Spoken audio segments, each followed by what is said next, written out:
Hello guys, আসসালামু আলাইকুম। চলে আসলাম বগুড়া কালাইহাট গ্রামে। অসাধারণ দৃশ্য, খুবই সুন্দর। এই যে এখন আমরা দুইজনে মিললে এই জায়গায় পানির ভিতরে গোসল করবো। দুটো পানির ভিতরে না তো এই যে বালতি দিয়া ছাদের ভিতরে গোসল করবো। কি সুন্দর পরিবেশ। হ্যাঁ, খালি পানি ডালো পানি ডালো ডালো ডালো। খালি পানি ঢালমু আর গোসল করবো। কোন জায়গায়? বিকেলে যাবো, আমাকে ট্যুর হবে টুন্নির হাট। টুন্নির হাট যাবো, টুন্নির হাট।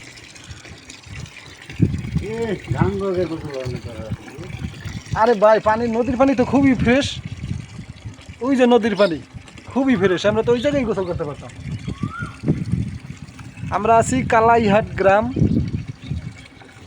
উত্তরপাড়া, বগুড়া। গাবতলি থানা। Back to back Bogura.